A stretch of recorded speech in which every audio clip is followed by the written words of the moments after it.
Ty. I'm Dollar Will. And we in the bag. And today, we got Jeffrey Dahmer.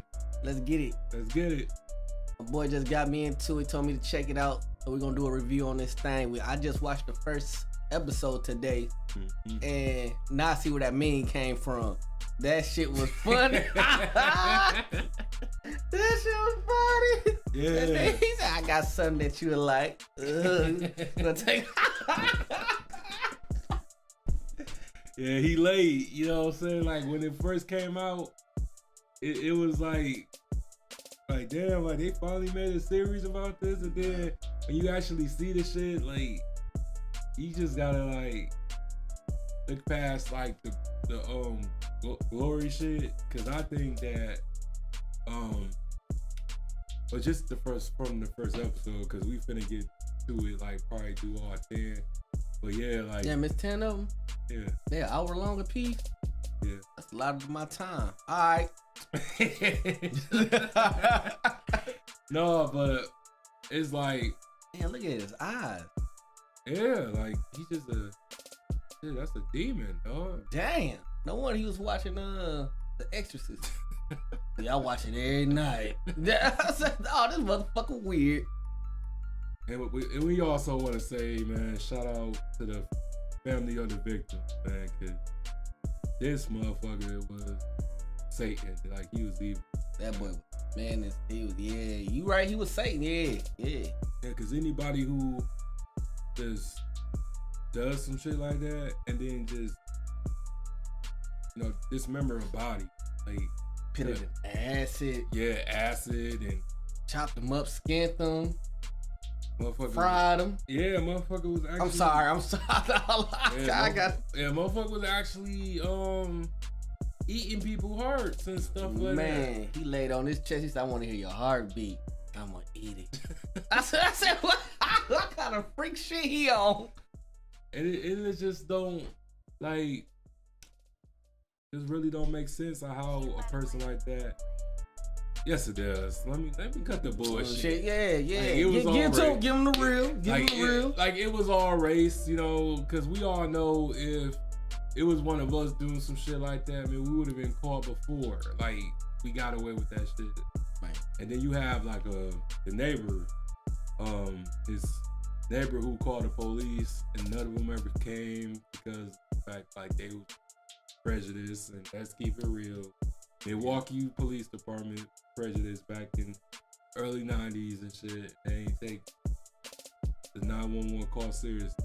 Yep. And I just think that if they would have just did their job, then all this would have been prevented. Okay. So, tell them how it started off. Well, it was like a lot of nostalgia as far as the music, cause I ain't heard none of these songs in a long time. Like at the nightclub, right? Right.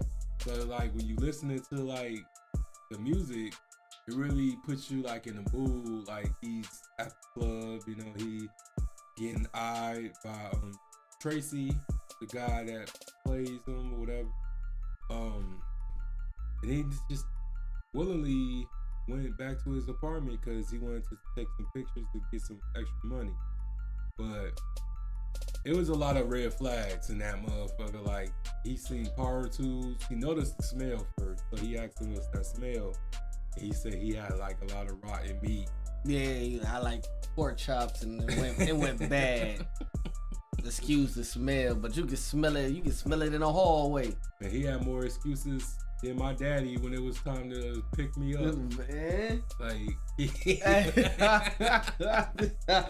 no, but he just had all these excuses in the book, like to the point where he got comfortable. Yeah. When he should have just ran the fuck out. Like, to me, seeing all those damn locks on the door, that would have been the first sign. I'm like, okay, well, what you got all these locks for? Like, I mean, I know we in the hood. Yeah. But you in an apartment building at the same time. You in a big ass apartment building. Exactly. And then just the power tools, the Satan, the Satan book, the satanic book. Yeah. He had laying out there in the living room. And he just had like barrels of acid and motherfucking his mattress with no sheets on it with blood all on it. So I would have just like, first of all, you never take a drink like just willingly in a cup. Like if it ain't in a bottle or in a can. And I ain't see you pour that thing. Yeah. And he gonna say, that was dishwashing liquid. Yeah, he gonna say, what's this shit floating? It's probably dishwasher soap. Nigga, I still don't want to drink this shit, man. You don't pour this shit out and rinse this cup out. Exactly. Man, I ain't finna drink that shit. He drinking his cup so fast and man, shit. He drunk his cup fast. Look, bottoms up. He put his cup down. See, that's some black shit. That's some real black fellas, nigga. I'm just gonna sit this right here. I ain't drinking that. Yeah, he just was like very weird, and then they got to the bedroom and stuff like that. Yeah, cause that was old boy in the club that looked like Nip. Yeah. Don't hate me, chat. Don't hate me, chat. Yeah, hey, oh man. Hey, don't chat. Don't hate me, because when I seen when he got to the club, that motherfucker was like, tonight I'm a man of action. They was like, oh, you ain't gonna run on us like last time. Whatever. I looked. I said, man, that little motherfucker look like Nip in the bag. I said, yeah, I'm gonna get a lot of backlash for saying that, but I don't give a damn. Yeah. All right. Yeah, it was funny. They went into the room and he started playing The Exorcist. Like, who the hell just watched? Man. And he said he watched this every night, and then he had the knife on him, and he was like, oh, I hate when people leave me and stuff. You always leave me and stuff like that. I'm like, nigga, I just met you. What the hell you talking about? Right. He had a big ass machete too. Yeah, that Rambo joint too. Man. So it was just one of those things, like, you know, his intelligence played a key role of him escaping. First, he had to entice him. Y'all been enticed him, acting like he was cool with it. He played it smart. He got out the situation. Out of a fucked up situation. Yeah. So what, he ran down the street, yelling for help. Police got involved. They went back to his apartment. And as soon as they opened the door, the police was like, man, what the hell is that smell? Went back. It was like, you handcuffed this man? Yeah, I did. Where the key at? It's back there in the drawer. They went back there looking for the key. And shit, they found everything else in that motherfucker.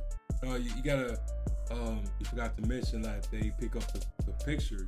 Oh, that's what happened. Yeah, he went to the drawer to get the key, and he picked up the pictures. Yeah. And he was looking at them like, oh, all the people he murdered, chopped up and all that stuff. He was like, oh, these real people. Oh yeah, you under arrest. What? They got him.